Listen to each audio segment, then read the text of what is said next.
ମୁଁ ସୁଜିତ ମୁଁ ସମସ୍ତଙ୍କୁ ସ୍ୱାଗତ କରୁଛି ଆଉ ଏକ ନୂତନ ଭିଡ଼ିଓ ସହ, ଯାହାକି ତମମାନଙ୍କର ଆକାଶ କଇଁଛ, ଯାହାକି ମନୋଜ ଦାସଙ୍କ ଦ୍ୱାରା ରଚିତ। ସର୍ବପ୍ରଥମେ ଆମେ ଦେଖିନେବା ଯେ ମନୋଜ ଦାସଙ୍କ ସମ୍ପର୍କରେ।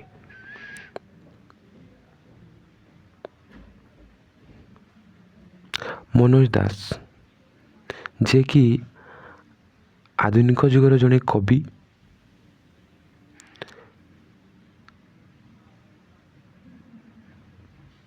ଓଡ଼ିଆ ସାହିତ୍ୟରେ ଜଣେ ଅଗ୍ରଗଣ୍ୟ କଥାକାର ଭାବେ ମନୋଜ ଦାସ ଖ୍ୟାତି ସୁଦୂର ପ୍ରସାସୀ। ସେ ଉଭୟ ଓଡ଼ିଆ ଆଉ ଇଂରାଜୀରେ ସେ ଗଳ୍ପ ତଥା ଉପନ୍ୟାସ ଗୁଡ଼ିକ ରଚନା କରୁଥିଲେ। ତା ସହ ସାମାଜିକ, ରାଜନୈତିକ, ସାଂସ୍କୃତିକ, ମାନବୀୟ ଗତି ପ୍ରବାହରେ ଥିବା ବିଡ଼ମ୍ବନାକୁ ଚିହ୍ନାଇବାରେ ସେ ଏକ ଅସାଧାରଣ ବୈଶିଷ୍ଟ୍ୟ ତାଙ୍କ ମଧ୍ୟରେ ରହିଥିଲା। ତାପରେ ସେ ପ୍ରବନ୍ଧ ରଚନା, ଗଳ୍ପ, ଉପନ୍ୟାସ, କବିତା, ଭ୍ରମଣ ଇତ୍ୟାଦିରେ ତାଙ୍କର ଦକ୍ଷତା ପ୍ରତିପାଦିତ କରିଛନ୍ତି। ସେଥିପାଇଁ ସେ କେନ୍ଦ୍ର ସାହିତ୍ୟ ଏକାଡେମୀ ପୁରସ୍କାର, ସାହିତ୍ୟ ଭାରତୀ ସମ୍ମାନ ପୁରସ୍କାର, ଅତିବଡ଼ି ଜଗନ୍ନାଥ ସମ୍ମାନ, ସାରଳା ପୁରସ୍କାର, ପଦ୍ମଶ୍ରୀ ଆଦିରେ ସେ ସମ୍ମାନିତ ହୋଇଥିଲେ। ତାଙ୍କର ରଚନା ଗୁଡ଼ିକ ହେଲା ପଦଧ୍ୱନି, ଉପନିବେଶ, ନନ୍ଦାବତୀର ମାଝି, ତୁମ ଗାଁ ଓ ଅନ୍ୟାନ୍ୟ କବିତା ଆଦି କବିତା ଗ୍ରନ୍ଥ ସେ ରଚନା କରିଥିଲେ। ତଥା ତାଙ୍କର ଗଳ୍ପ ଗୁଡ଼ିକ ହେଲା ଶେଷ ବସନ୍ତର ଚିଠି, ମନୋଜ ଦାସଙ୍କ କଥା କାହାଣୀ, ଲକ୍ଷ୍ମୀ ଅଭିସାର, ମନୋଜ ଦାସ ପଞ୍ଚବସତି, ମନୋଜ ପଞ୍ଚବସତି, ବ୍ରହ୍ମାନ୍ତ ଦିଗନ୍ତ ଓ ଅନ୍ୟାନ୍ୟ କାହାଣୀ। ଯେଉଁ ଆମେ ଆକାଶ କଇଁଛ ପଢ଼ୁଛେ ତାହା ବ୍ରହ୍ମାନ୍ତ ଦିଗନ୍ତ ଓ ଅନ୍ୟାନ୍ୟ କାହାଣୀରୁ ସଂଗୃହୀତ। ତାପରେ ଆମେ ଦେଖିନେବା ଯେ କ'ଣ ରହିଛି ଆକାଶ କଇଁଛରେ। ଆମେ କୁଇକ୍ ରିଭିଜନ୍ କରିଦେବା ଯେ ସରୋବର ଥିଲା ସ୍ୱଚ୍ଛ, ଉପତ୍ୟକା ଥିଲା ସବୁଜ, କିନ୍ତୁ ଉଚ୍ଚଭିଳାଷୀ କମ୍ବୁଗ୍ରୀପକୁ ସେ ପରିବେଶ ସନ୍ତୁଷ୍ଟ କରିପାରୁନଥିଲା। ସରୋବରଟି ଥିଲା ସ୍ୱଚ୍ଛ, ସଫା, ଯେପରି କାଚ ସ୍ୱଚ୍ଛ ଦେଖାଯାଏ ସେହିଭଳି ସ୍ୱଚ୍ଛ ଥିଲା। ଉପତ୍ୟକା ଥିଲା ସବୁଜ, ଯେଉଁ ଉପତ୍ୟକାରେ ଥିଲା ତାହା ଥିଲା ସବୁଜ, କିନ୍ତୁ ତା'ର ଅଭିଳାଷ ଟିକେ ବେଶୀ ଥିଲା।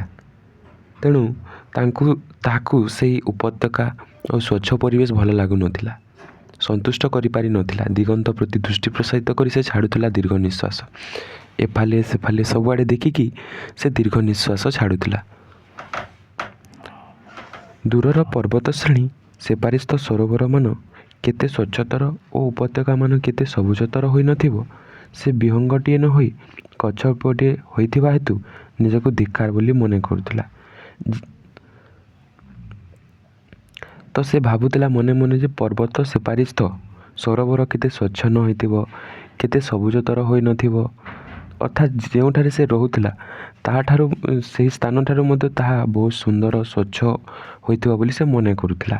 ବିହଙ୍ଗଟିଏ ନୁହେଁ କଚ୍ଛଟିଏ ହୋଇଥିବା ହେତୁ ନିଜକୁ ଧିକ୍କାର କଲା।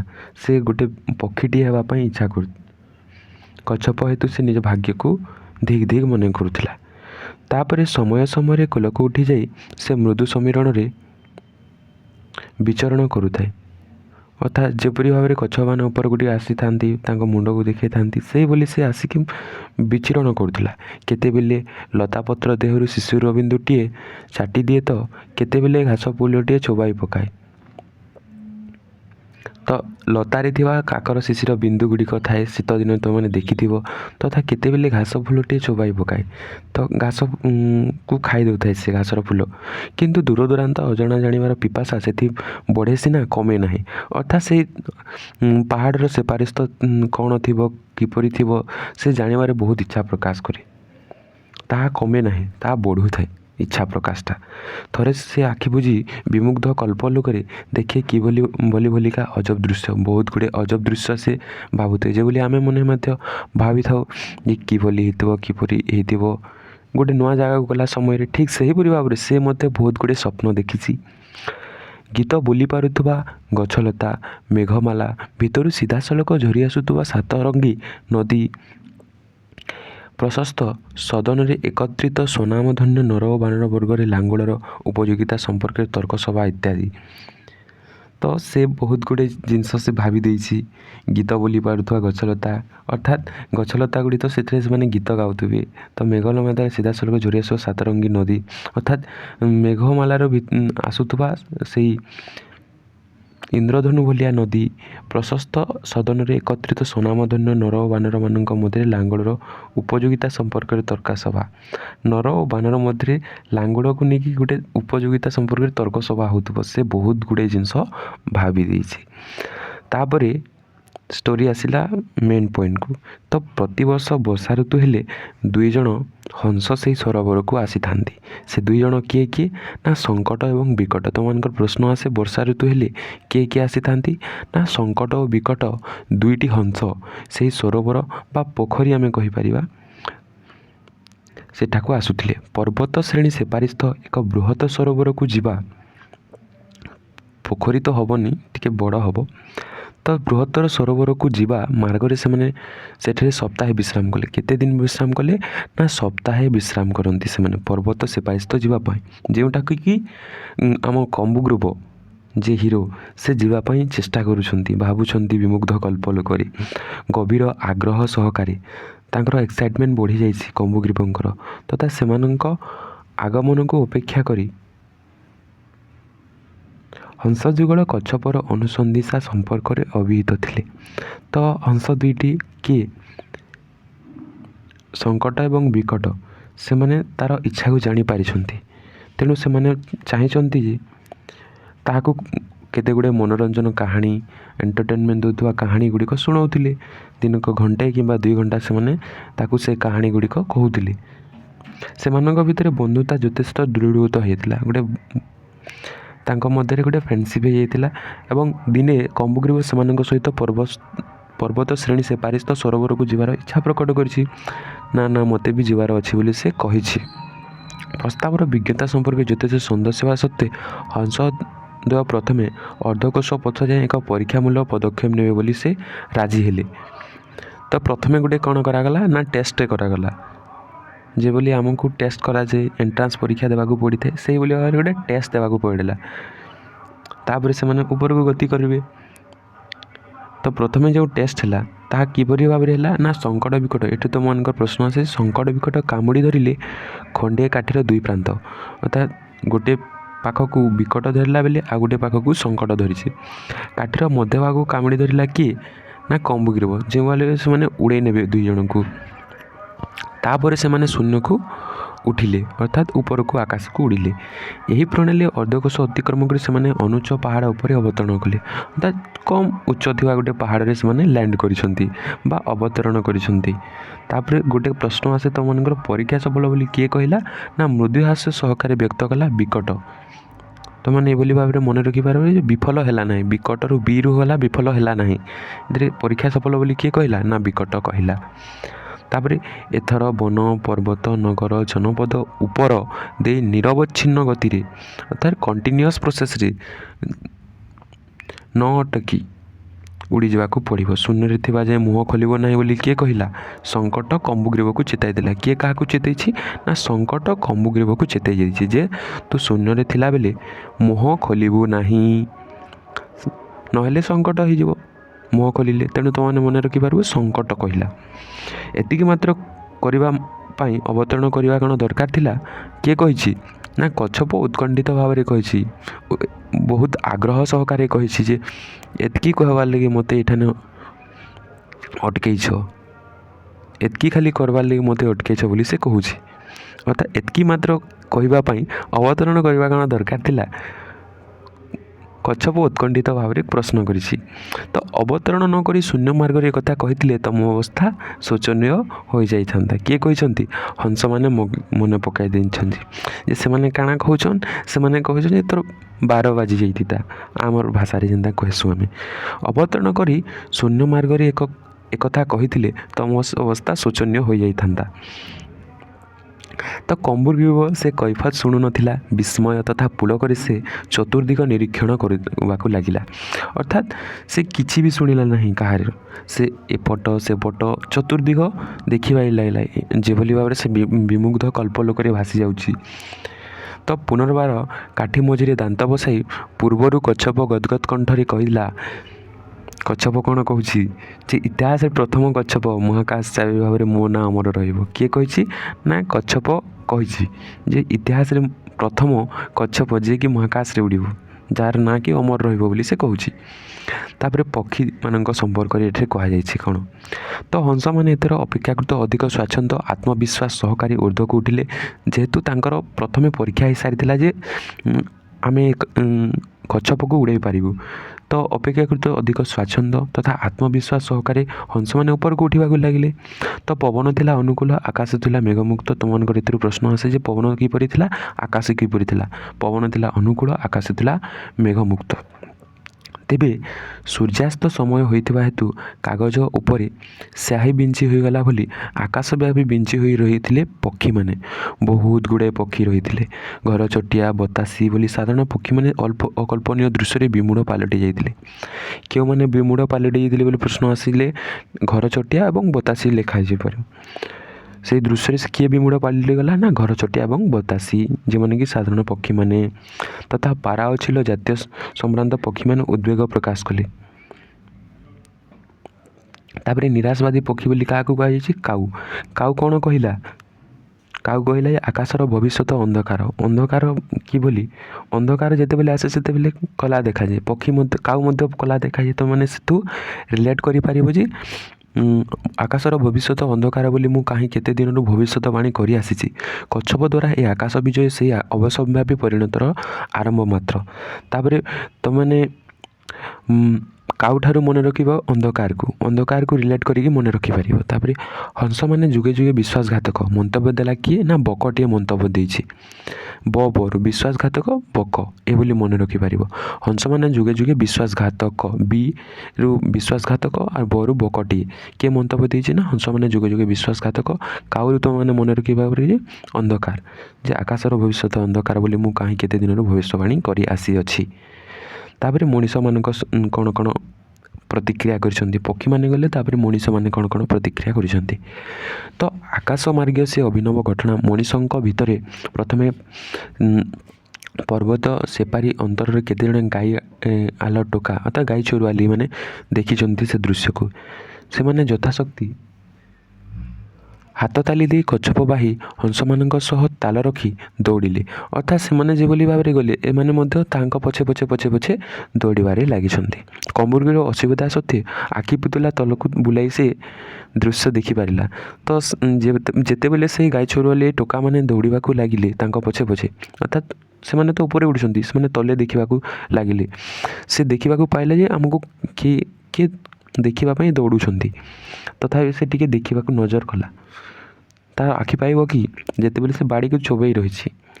ନଈ ତୀର ଯାଇ ଆସି ଯେତେବେଳେ ଟୋକାମାନେ ଅଟକି ଯିବାକୁ ବାଧ୍ୟ ହେଲେ ସେତେବେଳେ ସ୍ୱୟଂ ହାତ ତାଲି ଦେବାର ପ୍ରେରଣା ଅନୁଭବ କରିଛି। ସେତେବେଳେ ତାଲି ମାରିବାକୁ ଲାଗିଛି ଆମ ହିରୋ କମ୍ବୁକୀର। କିନ୍ତୁ ହାତ ବା ଗୋଡ଼ ଅତ୍ୟନ୍ତ କ୍ଷୁଦ୍ରାକୃତି ହୋଇଥିବାରୁ ପରସ୍ପର ଭେଟି ପାରିଲେ ନାହିଁ। ଅତି ଛୋଟ ହୋଇଥିବାରୁ ସେମାନେ ପରସ୍ପରକୁ ଭେଟି ପାରିଲେ ନାହିଁ। ତାଲି ମାରିବା ପାଇଁ ଯାଉଛି, ମାରିପାରିବ? କମ୍ବୁକୀରର ଓଜନ ଯୋଗୁଁ ହଂସମାନେ ବେଶୀ ଉପରକୁ ଉଠି ପାରୁନଥିଲେ। କମ୍ବୁକୀର ତ ବେଶୀ ଓଜନ ଥିଲା, ତେଣୁ ହଂସମାନେ ଟିକେ କମ୍ ଉଠି ପାରୁଥିଲେ। ସେତେବେଳେ ନଦୀ ବକ୍ଷରେ ଜଣେ ବୃଦ୍ଧ ଓ ତରୁଣୀ, ଗୋଟେ ବର କନ୍ୟା ସମ୍ପର୍କରେ ତାପରେ ଅଛି। ଗୋଟେ ବୃଦ୍ଧ ଓ ତରୁଣୀ ଭାର୍ଯ୍ୟା, ତ ଗୋଟେ ଦମ୍ପତି ଆମେ କହିପାରିବା ସଂଗ୍ରହ କରି ନୌକାରେ ଫେରୁଥିଲେ। କନ୍ୟା ଦୀର୍ଘ ଓଢ଼ଣୀ ମୁହଁ ଆବୃତ କରି ବସିଥିଲା, ଓଢ଼ଣୀ ଉଡ଼େଇକି ରହିଥିଲା। କିନ୍ତୁ ଆକାଶରେ ଘଟୁଥିବା ଅଭାବନୀୟ ଘଟଣା ବିଷୟରେ ସହଯାତ୍ରୀମାନେ ବିସ୍ମୟସୂଚକ ପାଟିଗୋଲ କଲେ ଯେଉଁ ସେ ଦୃଶ୍ୟକୁ ଦେଖିକି। ତାହା ଶୁଣିବା ମାତ୍ରେ କ୍ଷିପ୍ର ଗତିରେ ଓଢ଼ଣା ଅପସାରଣ କରିଛି କିଏ? ସେହି ତରୁଣୀ ଭାର୍ଯ୍ୟା। ସ୍ୱାମୀକୁ ନିଜ କୋମଳ କୁହୁଣୀର ପ୍ରଥମ ସ୍ୱାଦ ଚଖାଇ ଦେଇଛି। ମୋତେ ସେଇଠି ଆଣିଦିଅ ସେ କହିଛି। କିଏ ନା ସେଇ ତରୁଣୀ ଭାର୍ଯ୍ୟା। ତାକୁ ଆଉ ସେ କହିଛି ଯେ ମୋତେ ସେଇଠି ଆଣିଦିଅ। ବୃଦ୍ଧ ମୁକୁଟ ସହ ଉଠି ଠିଆ ହୋଇ ପଡ଼ିଲେ ଓ ଭାରସାମ୍ୟ ହରାଇ ପଡ଼ିଗଲେ। କିଏ? ତାଙ୍କର ବର, ଯେଉଁ ବୃଦ୍ଧ ବ୍ୟକ୍ତି। ତାପରେ ବୁଦ୍ଧୁ କହି ଆସୁଥିବା କମ୍ବୁକୀର କିନ୍ତୁ ଗଦଗଦ ଶବ୍ଦଟି ସେ ଗଳାଧକରଣ କରିଦେଲା। କିଏ ବୁଧୁ ବୋଲି କହିଲା ନା କମ୍ବୁଗିରିବ କହିଲା, କିନ୍ତୁ ସେ ଗଦ୍ଗଦ ଶବ୍ଦରେ ଅଧିକରଣ କରିଦେଲା, ଟିକେ କଣ୍ଟ୍ରୋଲ୍ କରିଦେଲା, ଯାହାଫଳରେ ସେ ପଡ଼ିଲା ନାହିଁ। ତ ଅସ୍ତମାନ ସୂର୍ଯ୍ୟର ରଶ୍ମିଜାଳ ହଂସଦ୍ୱୟଙ୍କ ଚଞ୍ଚଳ ପକ୍ଷ ଓ କଚ୍ଛପର ମସୃଣ ପୃଷ୍ଠଦେଶରେ ସୁନାର ଧୂଳି ମଖାଇ ଦେଇଥାଏ। ଯେତେବେଳେ ସେମାନେ ସନ୍ଧ୍ୟା ସମୟରେ ଆସୁଛନ୍ତି, ସେ ସମୟରେ ତାଙ୍କ ଦେହରେ ଯେଉଁ ପଡ଼ିଛି ରଶ୍ମି, ସେଥିରେ ସେମାନେ ସୁନା ବୋଲି ଚମକୁଛନ୍ତି, ସୁନାର ଧୂଳି ମଖାଇ ଦେଲା ବୋଲି।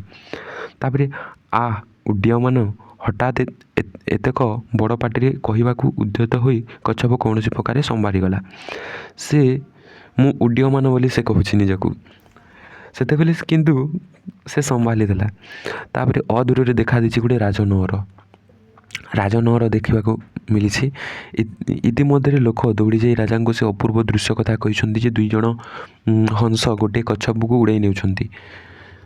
ରାଜା ତାଙ୍କର ସମଗ୍ର ଦରବାର ସହ ଛାତ ଉପରକୁ ଉଠି ଯାଇଛନ୍ତି ସେ ଦୃଶ୍ୟ ଦେଖିବା ପାଇଁ। ତ ଦରବାରର ଅନ୍ତର୍ଭୁକ୍ତ ଥିଲେ ଜଣେ ବିଦେଶୀ ରାଜଦୂତ। ବିଚିତ୍ର ରାଜା ଉଡ଼ନ୍ତ କଚ୍ଛପକୁ ଦେଖି କହିଲେ, କ'ଣ କହିଲେ? ବିଚିତ୍ର ବୋଲି କହିଲେ। ବିଚିତ୍ର କ'ଣ ମଣିମା? ଆମ ରାଜ୍ୟରେ ଯେ ବିଦେଶୀ ଆଗନ୍ତୁକ କହୁଛନ୍ତି ରାଜଦୂତ, ବିଚିତ୍ର କ'ଣ ମଣିମା? ଆମ ରାଜ୍ୟରେ ଥରେ ଥରେ ଗୋଟିଏ ସମ୍ପୂର୍ଣ୍ଣ ଘୁଷୁରୀ ଉଡ଼ିଯିବାର ଦେଖାଯାଏ। ଘୁଷୁରୀ ଉଡ଼େଇ ଦେଉଛନ୍ତି ଏମାନେ। କିଏ କହିଲେ? ନା ବିଦେଶୀ ରାଜଦୂତ। କ'ଣ କହିଲେ? ନା ବିଚିତ୍ର କ'ଣ ମଣିମା? ଆମ ରାଜ୍ୟରେ ଥରେ ଗୋଟେ ସମ୍ପୂର୍ଣ୍ଣ ଘୁଷୁରୀ ଉଡ଼ିଯିବାର ଦେଖାଯାଏ। କିନ୍ତୁ ସେମାନଙ୍କୁ ଉଡ଼େଇ ନିଏ କିଏ? ତମ ଘୁଷୁରୀମାନଙ୍କର କ'ଣ ପର ଅଛି ଅବା ଲାଞ୍ଜ, ଅବା ତମ ରାଜାଙ୍କର ଲାଞ୍ଜ? ମଣିମା, ରାଜଦୂତ ଗଳା ପରିଷ୍କାର କରିନେବା ସତ୍ତ୍ୱେ ଖନେ ଖନେ କହିଲେ, ଆମ ଘୁଷୁରୀମାନେ ପକ୍ଷୀବନ୍ତ ନୁହନ୍ତି, ଆମ ଛାମୁଙ୍କର ନାହିଁ ଲାଞ୍ଜ, କିନ୍ତୁ ଆମ ରାଜ୍ୟରେ ମହିଷୀ ବୋଲି ବୃହତ୍ ଆକାରର ଭୟଙ୍ଗ ଅଛନ୍ତି ବୋଲି ସେ କହୁଛି। ବଡ଼ ବଡ଼ ପକ୍ଷୀ ଅଛନ୍ତି, ଘୁଷୁରୀ ନେବା ସେମାନଙ୍କର ସଉକ ବୋଲି କହିଛି। କିଏ? ନା ବିଦେଶୀ ରାଜଦୂତ କହିଛନ୍ତି। ତାପରେ କହିଲେ ରାଜା ବିଚିତ୍ର। ତାପରେ ବୁଧୁ ଉଦ୍ବେଗ ଭାବାବେଗ ସମ୍ଭାଳି ନ ପାରି କହିଗଲା ଖମ୍ବୁଗିରିବ, ଏବଂ ଚକ୍ରବତ ବୁଲି ବୁଲି ସେଇ ଆସି ପଡ଼ିଲା ସେଇ ଛାତରେ ପଡ଼ିଲା, ଯେଉଁଠାରେ କି ସେଇ ରାଜା ତଥା ମନ୍ତ୍ରୀମାନେ ଯାଇକି ଦେଖୁଥିଲେ ତାଙ୍କୁ। ବୁଧୁ ବୋଲି କହିଥିଲା। ତା'ର ସଙ୍ଗୀ ଗଲେ ସଭାସଦ ବର୍ଗ, ସମସ୍ତେ ଚମକି ଗଲେ ଏବଂ ହଂସମାନେ ବାଡ଼ି ଖଣ୍ଡିକ ପକାଇ ଦେଇ କିଛି ସମୟ ଆର୍ତ୍ତରବ ଛାଡ଼ି ନଅର ଉପରେ ଚକର ଦେଇ ପାର୍ଶ୍ୱବର୍ତ୍ତୀ ଗୋଟେ ଗଛରେ ବସି ପଡ଼ି ଅନାଇ ରହିଲେ। ତାପରେ ସେମାନେ ଗୋଟେ ଗଛରେ ଯାଇକି ବସି ପଡ଼ିଛନ୍ତି, ଦେଖିଛନ୍ତି, ଭାବିଥିଲେ ଆଜି ଗଲା ସେ ନାମ ନେବ। ତାପରେ ଚକ୍ରାକାରରେ କଚ୍ଛପକୁ ଘେରି ସଭାସଦ ବର୍ଗ ଚମତ୍କୃତ ହୋଇ ଅନାଇଲେ। ତାକୁ ଘେରିକି ସମସ୍ତେ ଦେଖିବାକୁ ଲାଗୁଛନ୍ତି। ତାପରେ କିଏ କ'ଣ କହିଲା ତାପରେ ଦେଖିବା। ଦରବାରର ପ୍ରଧାନ ବିଶେଷଜ୍ଞ ଭୋଜନପ୍ରେମୀ କହିଲେ, ଏଇଟି ଦୁର୍ଲଭ ଧରଣର ସୁସ୍ୱାଦୁ କଚ୍ଛପ, ଗୋଟେ ଟେଷ୍ଟ ଥିବ ବଢ଼ିଆ ବୋଲି କହୁଛନ୍ତି। କିଏ? ଦରବାରର ପ୍ରଧାନ ବିଶେଷଜ୍ଞ। ସେ ଜଣେ ଭୋଜନପ୍ରେମୀ ପୁଣି ଥିଲେ। କଚ୍ଛପ ମାଂସ ରାଜକୀୟ ଖାଦ୍ୟ ତାଲିକାରେ ବହିର୍ଭୁକ୍ତ ନ ଥିଲେ ଏହା ରାଜ୍ୟଭୋଗର ମର୍ଯ୍ୟାଦା ପାଇଥାନ୍ତା ବୋଲି କହୁଛନ୍ତି। କିଏ? ନା ପ୍ରଧାନ ବିଶେଷଜ୍ଞ କହୁଛନ୍ତି। କିଏ କହୁଛନ୍ତି? ନା ପ୍ରଧାନ ବିଶେଷଜ୍ଞ ଭୋଜନପ୍ରେମୀ ସେ ଥିଲେ। ସେ କହୁଛନ୍ତି ଯେ ଏହା ଗୋଟେ ରାଜକୀୟ ଖାଦ୍ୟର ତାଲିକା ଅନ୍ତର୍ଭୁକ୍ତ ହେବା ଆବଶ୍ୟକ ଥିଲା, ଯେ ଯଦି ରାଜଭୋଗର ତାହା ନାହିଁ। ସହସ୍ର ବର୍ଷରେ ଥରେ ଯାଇ ଶୂନ୍ୟରୁ କଚ୍ଛପ ବୃଷ୍ଟି ହୁଏ। ଏହିଭଳି ଶହ ଶହ ବର୍ଷରେ ହିଁ ଥରେ କଚ୍ଛପ ବୃଷ୍ଟି ହୁଏ। ଆଉ ସେ କଚ୍ଛପ ମାଂସ ସହସ୍ର ଧରଣର ରୋଗ ବ୍ୟାଧି ଦୋଷ ଦୁର୍ବଳତାର ପ୍ରତିଷେଧକ ହୋଇଥାଏ। କିଏ କହିଲେ? କବିରାଜ ଜ୍ୟୋତିଷ ହିଁ ଜାଣିଥିବେ ନା ସେ ସମ୍ପର୍କରେ, ତୁମେ ସେଇଭଳି ଭାବରେ ମନେ ରଖିପାରିବ। ତାପରେ ଆଖି ଯୋଡ଼ିକର ଅପରାଧ ନିଲିମିତ ରଖି ନିମ୍ନାର୍ଦ୍ଧ ଦରବାରର ପଞ୍ଜିକା ଉପରେ ନିମଦ୍ଦ ରଖି ସେ ଘୋଷଣା କଲେ, ଆଜିଠାରୁ 900 ବର୍ଷ 9 ମାସ 9 ସପ୍ତାହ ଭବିଷ୍ୟତରେ 10 ସପ୍ତାହରେ ମାସଟିଏ ହେବ ବୋଲି ମୁଁ ଦେଖିପାରୁଛି। 9 ଦିବସ 9 ଘଣ୍ଟା ଏପରି ଆଉ ଏକ କଚ୍ଛପ ଶୂନ୍ୟରୁ ଖସିବ ବୋଲି ମୁଁ ଏହି କ୍ଷଣ ଭବିଷ୍ୟବାଣୀ କରୁଛି। କିଏ କହିଲେ? ନା କବିରାଜ। ଆଜିଠାରୁ 900 ବର୍ଷ 9 ମାସ 9 ସପ୍ତାହ ଭବିଷ୍ୟତରେ 10 ସପ୍ତାହ ମାସଟିଏ ହେବ ବୋଲି ମୁଁ ଦେଖିପାରୁଛି। 9 ଦିବସ 9 ଘଣ୍ଟା ପରେ ଏହିପରି ଆଉ ଗୋଟେ କଚ୍ଛପ ଶୂନ୍ୟରୁ ଖସିବ। କିନ୍ତୁ ଆପଣ ଏଇଟିର ପତନ ସମ୍ପର୍କରେ ଭବିଷ୍ୟବାଣୀ କରିନଥିଲେ କାହିଁକି ମହାପଣ୍ଡିତେ? ପ୍ରଶ୍ନ କଲେ ରାଜା। ତ କହିଲେ ରାଜା ଯେ, ତୁମେ ତ ଏହାର ଭବିଷ୍ୟତ ସମ୍ପର୍କେ କିଛି କହିନଥିଲ। ଛାମୁଙ୍କୁ କେନ୍ଦ୍ର କରି ହିଁ ମୋର ସବୁ ଗଣନା। ଯେହେତୁ କଚ୍ଛପ ମାଂସ ରାଜମହଲର ଅଯୋଗ୍ୟ, ତେଣୁ ଏ ଘଟଣାକୁ ମୁଁ ଉଲ୍ଲେଖଯୋଗ୍ୟ ବୋଲି ବିଚାର କରିନଥିଲି ବୋଲି କିଏ କହୁଛନ୍ତି? ମହାପଣ୍ଡିତେ କହୁଛନ୍ତି। ଯେହେତୁ ଏହା ରାଜମୋହଣୀ ଅର୍ଥାତ୍ ରାଜକୀୟ ଖାଦ୍ୟର ଅଯୋଗ୍ୟ, କଚ୍ଛପ ଆଡ଼କୁ ଦୃଷ୍ଟିପାତ କରି ରାଜାଙ୍କର ଅନ୍ତତଃ ଗୋଟିଏ ଚକ୍ଷୁ ଝଟକି ଉଠିଲା। ତାହାକୁ ଦେଖିକି କଚ୍ଛପକୁ ଗୋଟିଏ ଆଖିଟି ଝଟକି ଯାଇଛି। ଏହା ଯେ ସ୍ଥଳୀୟ ବହୁ ରୋଗ ବ୍ୟାଧି ଦୋଷ ଦୁର୍ବଳତାର ମହୋଷଧି, ଏହାକୁ ରନ୍ଧନ କରି ପୀଡ଼ିତମାନଙ୍କୁ ଦେବାର ବ୍ୟବସ୍ଥା କରିବା କହି ରାଜା ମୁଖ୍ୟ ପାଚକଙ୍କୁ ବା ରୋଷେଇଆଙ୍କୁ ସେଇଠି ନେଇଯାଇ ତତ୍କ୍ଷଣାତ୍ ରାନ୍ଧିବାକୁ ନିର୍ଦ୍ଦେଶ ଦେଇଛନ୍ତି। ଯାଅ ରାନ୍ଧିକି ଆଣ, ମୁଁ ଖାଇବି ବୋଲି। ଯଦିଓ ଛାମୁଙ୍କ ବୋଲି ମୁଁ ବି ଛାର କଚ୍ଛପ ମାଂସ ଖାଇବାକୁ ପସନ୍ଦ କରେ ନାହିଁ, ବରଂ ଏଥିରୁ ଫାଳେ ଖାଇବି ବୋଲି କହୁଛନ୍ତି। ଅଧିକ ଦକ୍ଷତା ସହ ରାଜସେବା କରିବା ନିମନ୍ତେ ମୁଁ ଗଣ୍ଠିବାତରୁ ମଧ୍ୟ ସହଳ ମୁକ୍ତି ପାଇବି ବୋଲି କିଏ କହିଛନ୍ତି? ସେନାପତି। ତାଙ୍କୁ ଗଣ୍ଠିବାତ ହେଇଛି, ସେ କହୁନାହାନ୍ତି କାହାକୁ। ସେ ସେଥିରୁ ମୁକ୍ତି ପାଇବେ ତଥା ରାଜସେବାରେ ଦକ୍ଷତା ସହ କାର୍ଯ୍ୟ କରିବେ ବୋଲି ସେ କହିଲେ।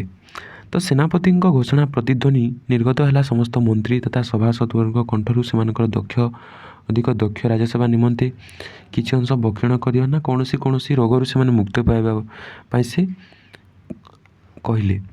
ତ ଆମ ଦୁଇ ମହାନ ଦେଶ ମଧ୍ୟରେ ମୈତ୍ରୀତା ସମ୍ପର୍କ ଭଲ ହେବା ପାଇଁ ଦୃଷ୍ଟିରୁ ମୁଁ ମଧ୍ୟ କିଛି କଚ୍ଛପ ମାଂସ ଭକ୍ଷଣ ପାଇଁ ପ୍ରସ୍ତୁତ, ଘୋଷଣା କଲେ ବିଦେଶୀ ରାଜଦୂତ।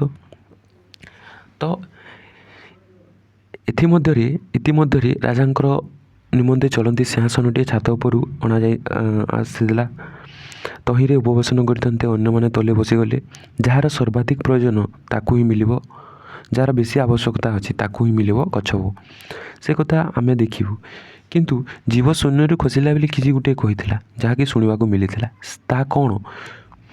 ତ ବୃହତ୍ତମ କର୍ଣ୍ଣ ସମ୍ବଳିତ ସଭାସଦକୁ ରାଜା ପ୍ରଶ୍ନଟିଏ କଲେ। କହିବାକୁ ଛାତି ଫାଟି ଯାଉଛି ମଣିମା। ସଭାସଦ ତାଙ୍କର ଅନୁକରଣୀୟ ଲମ୍ବ କର୍ଣ୍ଣ ଯୁଗଳ, ଯାହାକୁ କି ସେ ଆଉଁସି ଦେଇଲେ। ଜୀବଟି ବୁଧୁ ବୋଲି ଉଚ୍ଚାରଣ କରିଥିଲା। କ'ଣ ନା ବୁଧୁ ବୋଲି। ବିଚିତ୍ର, କିନ୍ତୁ କାହାକୁ ଉଦ୍ଦେଶ୍ୟ କରି ସେ ବୋଲି ସମ୍ବୋଧନ କରିଥାଇପାରେ? ଆମ ଭିତରେ ପୁଣି ବୁଧୁ କିଏ?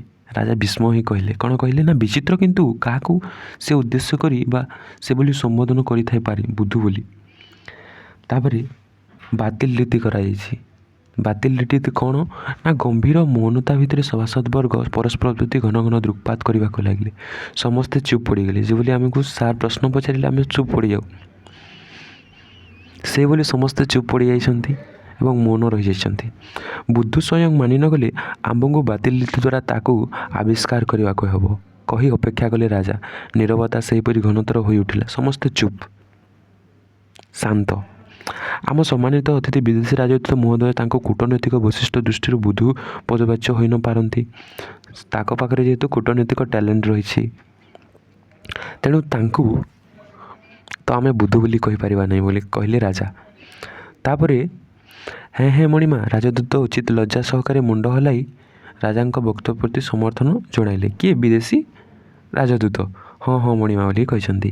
ଆମ ମନ୍ତ୍ରୀମାନେ ହୁଏତ ମନ୍ତ୍ରୀ ନହେଲେ ବୁଧୁ, ସେମାନେ ଏକଦାରରେ ଦୁଇଟି ହୋଇପାରନ୍ତି ନାହିଁ।